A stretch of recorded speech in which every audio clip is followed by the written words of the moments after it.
tardes, buenas noches. Mi nombre es Neisy Valante, estudiante en Ciencias de la Información, la Documentación, Bibliotecología Archivística de la Universidad del Quindío.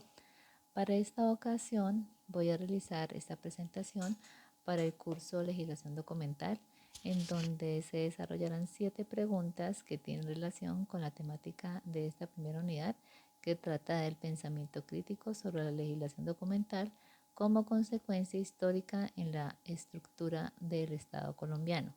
Como preámbulo de esta presentación, les puedo decir que la legislación documental está acompañada de un conjunto de normas que se han ido estableciendo y modificando a través del tiempo, y a la vez ha sido una lucha permanente por la búsqueda de mejorar estos procesos y avanzar acorde con la evolución humana. El primer punto de esta actividad corresponde a los postulados de Noam Chomsky y la problemática documental contemporánea. Noam Chomsky, nacido en Filadelfia, Pensilvania, Estados Unidos, en el año de 1928, es reconocido por su activismo político, caracterizado por una fuerte crítica del capitalismo contemporáneo y de la política exterior de los Estados Unidos.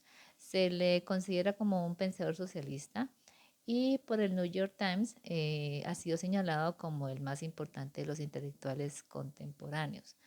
Eh, con respecto a sus postulaciones sobre la problemática contemporánea, él nos habla de los abusos del llamado Estado a nivel mundial, de lo que los gobernantes realmente piensan del proletariado y de la sumisión a la que nos tienen sometidos.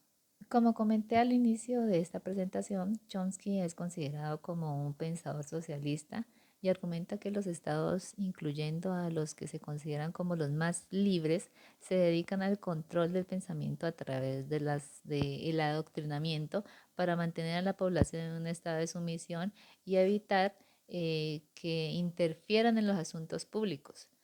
Todo un lavadero, pues, de cerebros.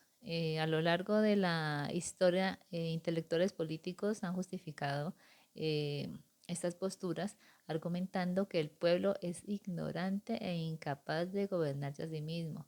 O sea, que el pueblo vulnerable por la pobreza y con falta de oportunidades es mucho más dócil y manejable, y se puede moldear y poner a trabajar, pues, por unas pocas migajas, sin que siquiera nos demos cuenta. Pues es como que lo que ha estado sucediendo realmente. Noam Chomsky también nos habla de un estado despótico, que puede controlar a la población mediante la fuerza, pero cuando la pierde se requiere otros dispositivos para impedir que las masas ignorantes interfieran en las cuestiones públicas, porque no son asuntos de nosotros.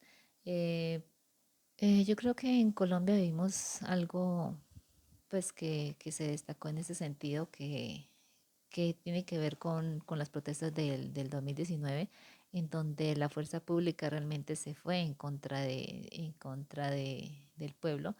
Y ahí, pues, yo creo que la mayoría de personas nos dimos cuenta de parte de quién está la fuerza pública, que al final no es solamente para proteger al pueblo como nos lo hacen ver, sino que es para atacar al pueblo y para proteger al Estado cuando el pueblo se rebeldice.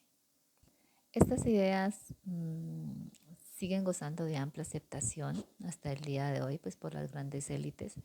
Hay doctrinas en las que dicen que la gente corriente debería negarse incluso el derecho de discutir los asuntos políticos. Y muy audazmente eso también lo hacen legal por medio de la normatividad. Lo podemos ver en la práctica a través de varios documentos aprobados por el gobierno, que se hacen ley, decreto, se hace resolución, en donde se señala cuáles documentos pueden ser públicos y cuáles no, y qué se debe hacer en diversas situaciones. Y eso lo vemos normal porque viene de parte del gobierno, y nos acostumbramos a que el Estado es el que manda, y lo que ellos digan todo estará bien. Hacer lo contrario, pues, sería un delito y podríamos ser penalizados.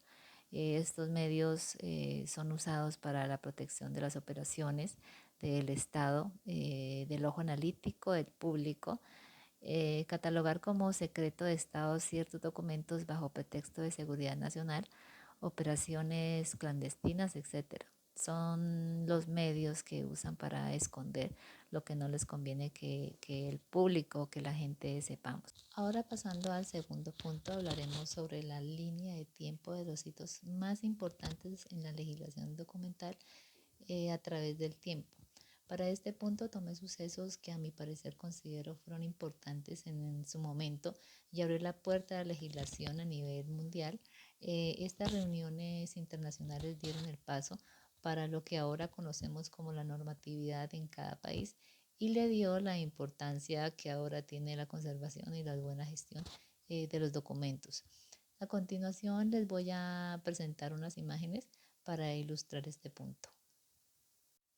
Aquí les presento mi línea de tiempo para destacar los siguientes acontecimientos importantes para la historia de la legislación documental. En 1942 tenemos el primer Congreso Histórico Municipal Internacional Interamericano, La Habana.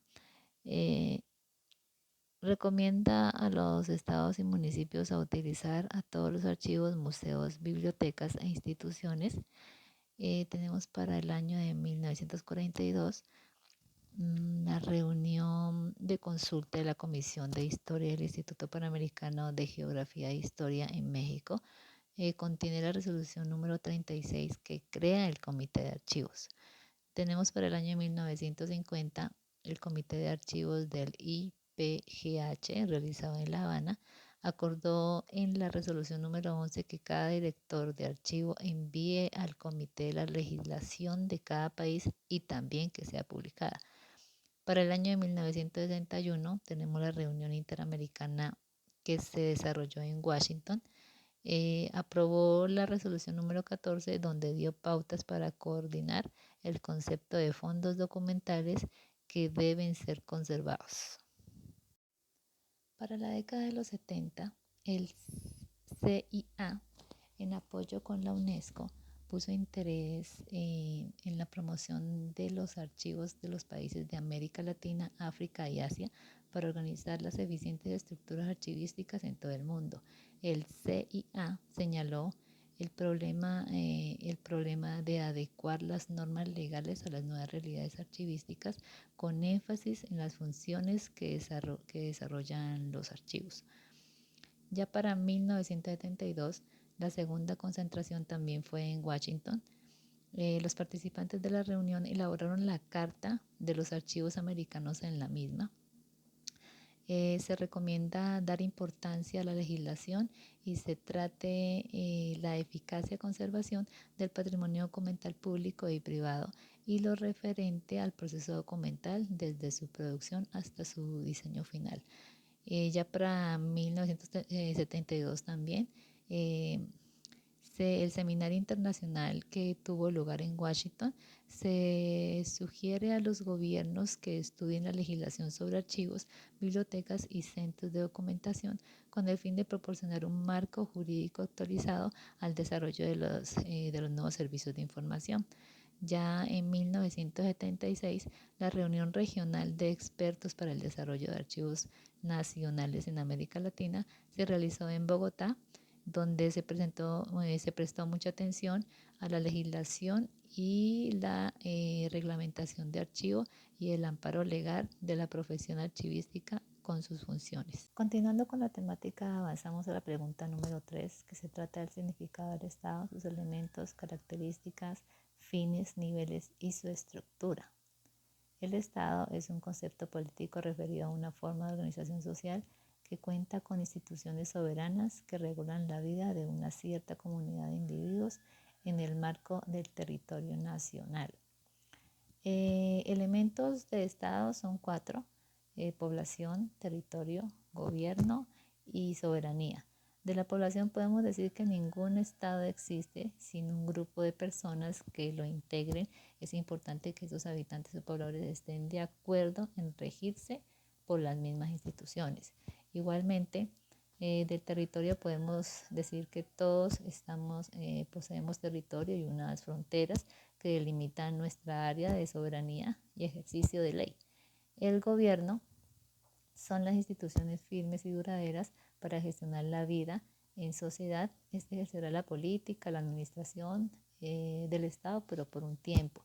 La soberanía tiene que ver con la autonomía que tiene el Estado para tomar sus propias decisiones y defender como estados independientes.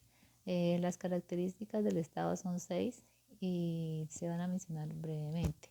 La primera es el poder originario. Su constitución proviene de la asociación de las personas que dieron lugar a su existencia.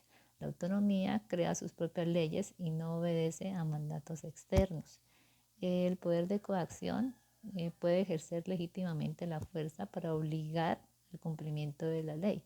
También tenemos el centro de poder político ubicados en la capital del estado y ocupan para tomar las decisiones políticas, y el resto pues acatarían las decisiones que ellos den. Los límites físicos, el área geográfica que debe restringir cada territorio. La soberanía y defensa tiene que ver con las Fuerzas Armadas y el poder para defender de ataques enemigos. También tenemos los fines de Estado. Según la Constitución política colombiana son servir a la comunidad, promover la prosperidad general y garantizar la efectividad de los principios, derechos y deberes consagrados en la Constitución. También está facilitar la participación de todos en las decisiones que los afecten la vida económica, política, administrativa y cultural de la nación. Mantener la integridad territorial y asegurar la convivencia pacífica y vigencia de un orden justo. Los niveles del Estado están nacional, provincial y municipal. La estructura de Estado, dada la amplitud de la información que contiene, tomé los datos principales y de ello les voy a mostrar una imagen. Esta es la estructura del Estado. Tenemos en la parte superior a la rama del poder público, que dentro de ella está la rama legislativa, la rama ejecutiva y la rama judicial. Dentro de la legislativa tenemos a los senados de la República y a la Cámara de Representantes. Dentro de la ejecutiva tenemos los sectores administrativos y dentro de la rama judicial tenemos la Corte Constitucional, la Corte Suprema de Justicia, tribunales superiores, juzgados, etc. Órganos de control independiente tenemos al Banco de la República, Comisión Nacional de Servicio Civil, la Corporación Autónoma Regional, entes universitarios autónomos, autoridades nacionales de televisión. Dentro de la organización electoral está la Registraduría Nacional del Estado Civil y está el Consejo Nacional Electoral. En los organismos de control tenemos a la Contraloría General de la República, Auditoría General de la República y el Ministerio Público. En el Sistema Integrado de Verdad, Justicia, Reparación, No Repetición, tenemos la Comisión para el Esclarecimiento de la Verdad, Convivencia y la Repetición Civil. Tenemos la Unidad de Búsqueda de Personas dadas por desaparecidas en el contexto y en la razón del conflicto armado. Y por último tenemos la Jurisdicción Especial para la Paz. Ya entrando en el cuarto punto, voy a compartirles información sobre la pirámide de Kelsen, estructura jerárquica y clasificación de normas. En el siglo XX, el teórico austriaco Hans Kelsen fue quien elaboró un esquema en forma de pirámide que jerarquizaría las normas en un sistema jurídico. Esta pirámide se puede dividir en dos bloques. El contenido dogmático habla de los principios, de los conceptos, las figuras jurídicas, y el contenido normativo de cómo se va a llevar a cabo esto, los términos, los procesos, etc. El punto de salida de la pirámide siempre va a ser la Constitución, porque de ella emanan todas las leyes y normativas que nos protegen de manera general, como la salud, el trabajo, el derecho a la información, la protección de la riqueza cultural, el patrimonio documental, etc. La jerarquía de las normas hace que aquellas de rango superior sean fuente de validez para las que siguen en dicha escala o jerarquía. O sea que las de arriba, que va desde arriba hacia abajo. Haciendo un paréntesis en este punto, porque algunas fuentes de información encontré que algo de controversia con respecto a cómo debería tomarse la pirámide en su forma. Se decía que la pirámide se debería tomar invertida porque la base de la pirámide es la más sólida. Importante entonces que de ahí debería ir la Constitución en la base, y la verdad tiene mucho sentido para mí esta versión. Continuamos con el tema. Les tengo este ejemplo de una estructura jerárquica de la normativa colombiana, donde podemos observar que a la cabeza va la Constitución política, siguen las leyes ordinarias, los derechos, los decretos, las ordenanzas, decretos de gobernantes, acuerdos, decretos de alcaldes y las resoluciones, en este caso, quedarían en la base de la pirámide, en la parte final. Ya pasamos al quinto punto en esta presentación y vamos a hablar sobre el gobierno abierto. El gobierno abierto es un nuevo modelo de gobierno en el cual, de un lado, el ciudadano tiene un rol mucho más activo, en el que colabora con el gobierno para la formulación de políticas, la solución de problemáticas y la generación de valor público. Y el gobierno, por su parte, presenta su gestión de una manera más abierta al público, generando nuevas oportunidades de colaboración y constituyendo una mayor confianza, acompañados de las tecnologías, de la información y de las comunicaciones, de las TICs. A continuación les voy a mostrar la siguiente estructura que encontré como ejemplo para este tema. Su estructura en Colombia está centrada alrededor del Comité de Estado Abierto, quien es el foro multiactor en el marco de la Alianza para el Gobierno Abierto. Como dependencia principal tenemos a la Secretaría de Transparencia de la Presidencia de la República. También encontramos la sociedad civil y entidades públicas nacionales. De las entidades públicas nacionales está el Ministerio de las TIC, miembro permanente, e igualmente que la función pública, Ministerio de Hacienda y Consejos de Estado. Por parte de la sociedad civil está presente la Fundación Corona, en DataCatch, Instituto de Estudios Anticorrupción y Corlide. Ya para el marco normativo, encontré la Carta Iberoamericana de Gobierno Abierto dada por el Centro Latinoamericano de Administración para el Desarrollo, que es un organismo público internacional de carácter intergubernamental. La carta contiene 5 capítulos y uno de ellos habla sobre el marco jurídico y las normativas vinculadas al gobierno abierto. Este apartado dice lo siguiente. Será imprescindible considerar en cada caso el contexto normativo específico que cada país posee, así como sus potenciales modificaciones o mejoras, para ampliar su alcance, adecuarlo progresivamente en observancia a los estándares internacionales o defendiendo nuevos estándares de cumplimiento y con ello generar una estrategia propia de desarrollo de instrumentos legales capaces de robustecer y consolidar el gobierno abierto en los países de la Comunidad Iberoamericana. Teniendo en cuenta esto que les acabo de compartir, aquí les presento la normativa que respalda el gobierno abierto. Tenemos entonces, así de manera resumida, la ley 1712 del 2014, que es la ley de transparencia, la ley 1978 del 2019, tenemos la ley 1955 del 2019, el decreto 2106 del 2019, el decreto 767 de 2022, tenemos el decreto 1263 de 2022, la resolución 2893 del 2020, la resolución 1519 del 2020 y la resolución 460 del 2022. Pasando ya al punto número 6, vamos a hablar de la transformación digital. ¿Qué podemos decir? La transformación digital es el proceso mediante el cual una organización integra tecnologías digitales a todas las áreas de la empresa. Estas entidades adoptan tecnologías digitales innovadoras para realizar cambios culturales y operativos que se adapten a las necesidades cambiantes de las empresas y principalmente pues de los usuarios. Ahora vamos a mirar cómo sería su estructura. Como podemos observar en la imagen, el coordinador de transformación digital es uno de los componentes esenciales que lidera el proceso de transformación digital. En este caso, es el ejemplo de un municipio Como se puede ver en la figura, este coordinador no está solo, estará acompañado por socios internos de gestión.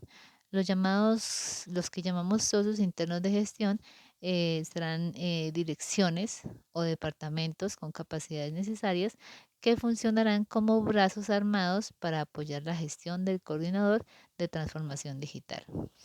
Como marco normativo para la transformación digital, encontramos el siguiente: Ley 1341 del 2009, por la cual se definen principios y conceptos sobre la sociedad de la información y la organización de las tecnologías de la información y las comunicaciones TIC.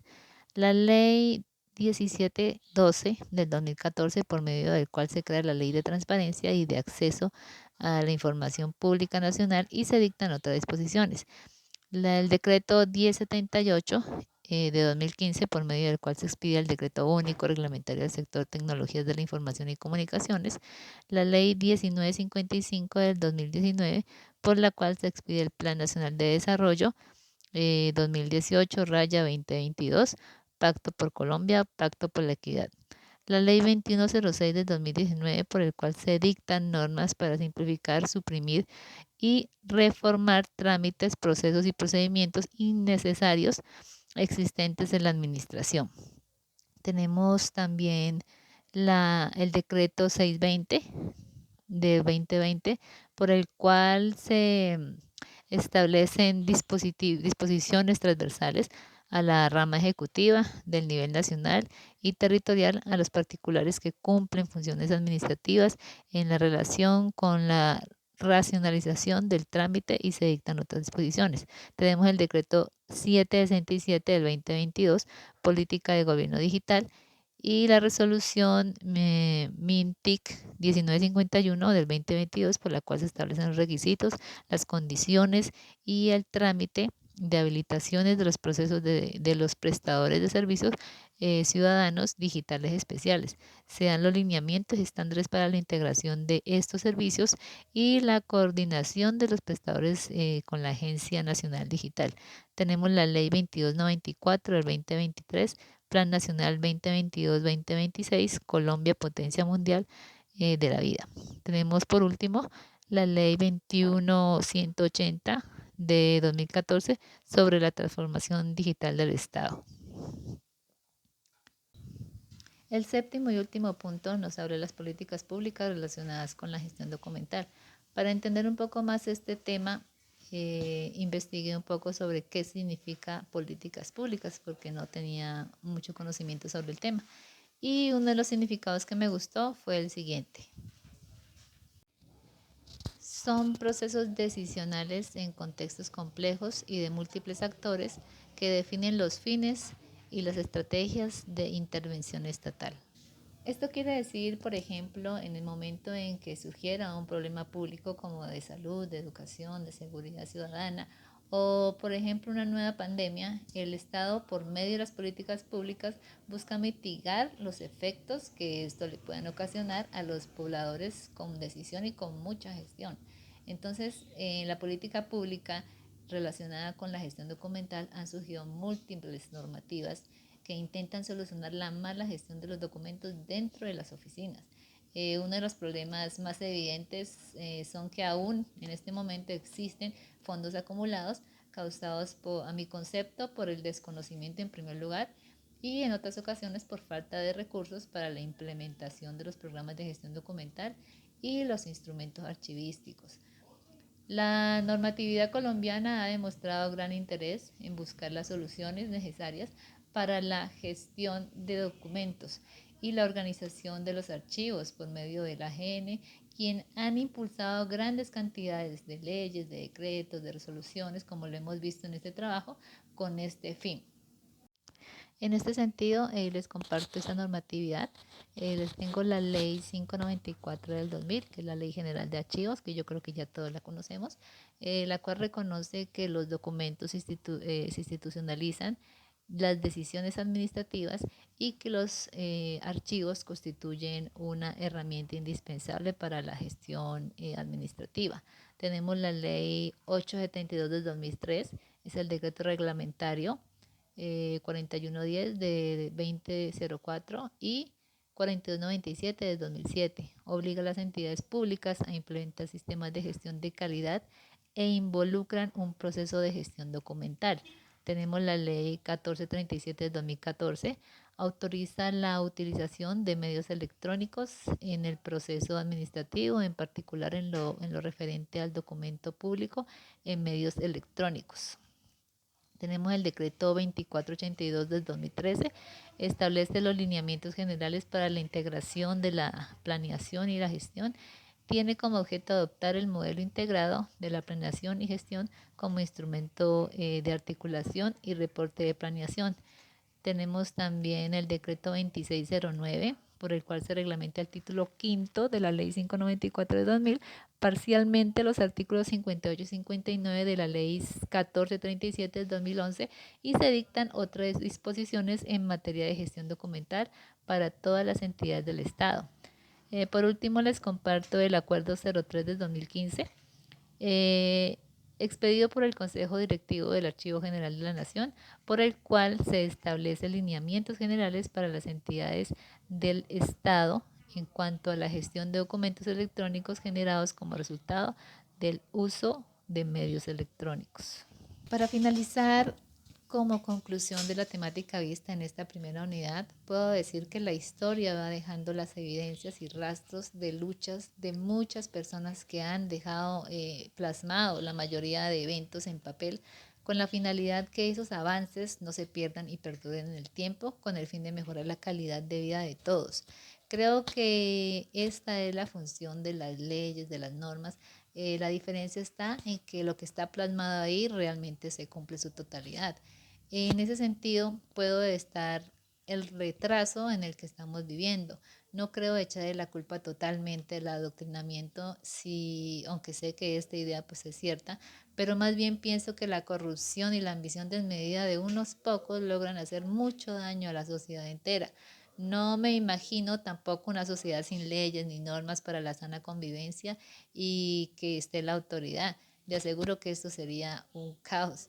Todos somos una pieza clave para la sociedad. Si se desea vivir con algo de armonía, necesitamos de las habilidades del campesino, de las habilidades del médico, del señor de la limpieza, de la limpieza de calles, del arquitecto, del político, del religioso, de la señora que nos hace el aseo en la casa.